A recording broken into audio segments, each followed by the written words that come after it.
अच्छा जी, एक मैं पिछले कोविड के दिनों में बड़े मैंने वाक़यात सुने, खौफनाक भयानक किस्म के। लेकिन उनमें से एक खातून ने मुझे स्पेसिफ़िकली मुझसे वादा लिया, अपनी कहानी सुनाई और ये वादा लिया कि जी आप इसके ऊपर एक प्रोग्राम ज़रूर कीजिएगा। स्टोरी ऐसी है कि उनकी बाप, माँ, भाई और वो ख़ुद खातून, बेटी, इन चारों को कोविड हो गया। और घर में अब आप सोच लें, चार लोगों को कोविड हो जाए, चार ही रहने वाले हों, तो घर की क्या कैफियत होगी। उनकी फैमिली करीब ही रहती हैं, यानी कि 5-10 किलोमीटर के डायामीटर के ऊपर सारे रिश्तेदार उनके रहते थे। और वो जब उन्होंने मुझे रोते हुए फ़ोन किया तो उन्होंने मुझे कहा उनकी अम्मी की डेथ हो गई, अल्हम्दुलिल्लाह वालिद साहब, बच्ची और भाई बच गया। लेकिन जब उनकी अम्मी की डेथ हुई तो उन्होंने मुझे रोते हुए बताया कि आज मैंने अपनी माँ के साथ अपने ख़ानदान को भी दफना दिया है।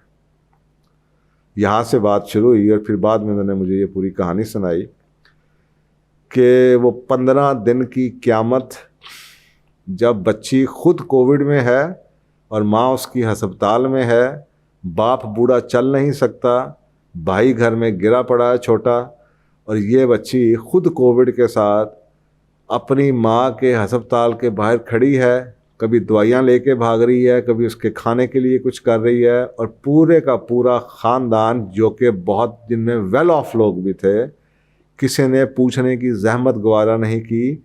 और यहाँ तक हालात हो गए कि जब माँ की डेथ हो गई तो माई को बुला के, जो काम करने वाली थी, और ईदी की एम्बुलेंस के थ्रू 3 लोगों ने जनाजा पढ़ा के दफना दिया।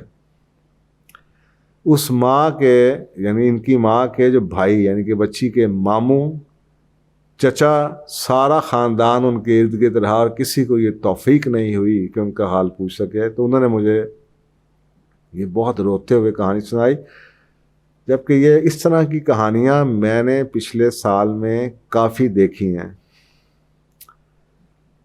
और इन्होंने मुझसे वादा लिया कि मैं इस पर ज़रूर बात करूं। देखें, मौलाना रूमी का ना, एक मौलाना रूमी ने एक बात कही जो मुझे इनकी ये बात सुन के याद आई, और मैंने भी ये पिछले साल 2 साल में ऐसी बातें सुन के ये सुना और मुझे ये बार बार याद आई कहावत।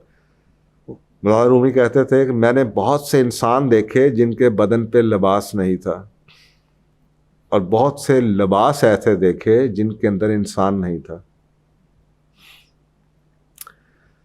कटिंग इट शॉर्ट कि मुझे ये क्यों याद आई उनकी हकायत, मुझे इसलिए याद आई कि वो बच्ची कहती है कि जब हम घर आ गए तो जब हमारे हमसायों को पता चला कि ये ख़ानदान सारा कोविड में है, माँ को दफना के आ गए हैं, तो मोहल्ले वालों ने खाने पका के इनके घर के बाहर छोड़ने शुरू कर दिए।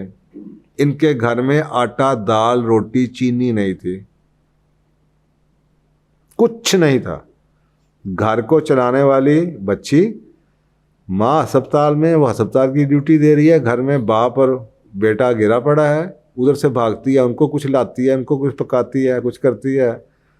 तो जब घर वालों को खबर पहुंची, ख़ानदान मोहल्ले वालों को खबर पहुंची कि ये क्या, तो उस वक्त उन्होंने घर मोहल्ले वालों ने ला के बाहर थड़े पे खाना रखना शुरू कर दिया। तो ये ज़िंदगी उन्होंने बड़ी तकलीफ़ के महीने कुछ गुजारे। देखें, ये बात सच है। हदीस में आपको सुना देता हूँ।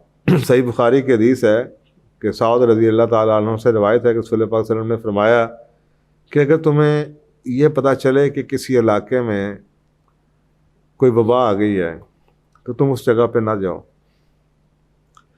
और अगर तुम्हें तुम्हारे इलाके में वबा आ जाए तो तुम इसको मत छोड़ो। तो ये क्वारंटीन का जो कॉन्सेप्ट है, ये इस्लाम में मौजूद था।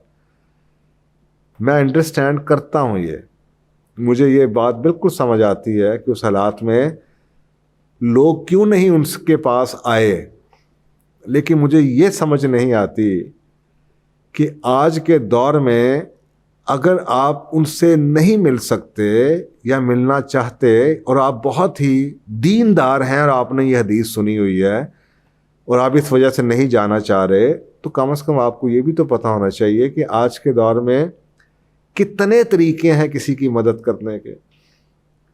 आप कम से कम फ़ोन तो कर सकते थे। आप लोगों को खुद ना भी जाएं, आज आपको पता है कि हर चीज़ आपको रनर्स मिल जाते हैं, डिलीवरी हो जाती है, आप खाने भिजवा तो सकते हैं।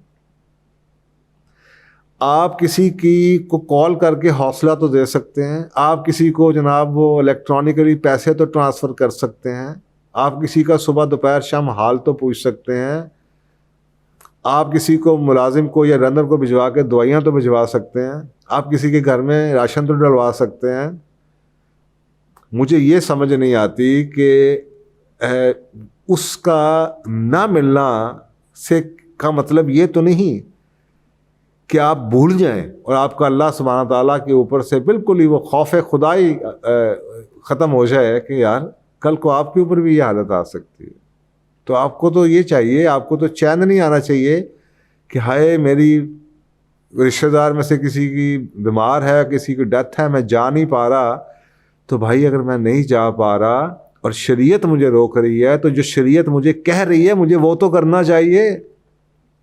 तो मुझे तो नींद नहीं आनी चाहिए, मुझे तो उनको दुआएं करनी चाहिए, मुझे तो उनको कॉल्स करनी चाहिए, मुझे तो उनको पैसे भिजवाने चाहिए, मुझे उनको खाने भिजवाने चाहिए। तो ये इंसानियत कहाँ पे चली गई? ये मैं तो अक्सर का प्रोग्राम में बताता हूँ कि आज के दौर में बड़ी नज़र आती है कहीं ना कहीं, लेकिन मुआशरे की जो हालत है वो अल्लाह ही खैर करे। और ये बताया जा रहा है कि ये बहुत वेल ऑफ जो लोग थे, उन्होंने जो उनके रिश्तेदार थे उन्होंने उनको डंप कर दिया, और बेचारे जो middle class lower middle class के हमसाए बेचारे वो दाल रोटी पका के चंगेर में रख के बाहर खाना रख जाते थे।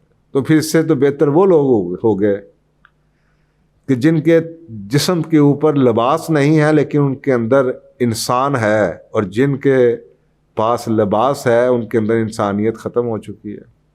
तो मैं अब इसके बारे में इससे ज़्यादा क्या कहूँ। ये टॉपिक मैंने कई दफ़ा पहले भी आया लेकिन मैंने इस पर बात नहीं की, लेकिन इस सुबह इस बच्ची ने मुझसे वादा लिया था कि मैं इस पर बात करूं, तो मैंने ओपिनियन दे दिया।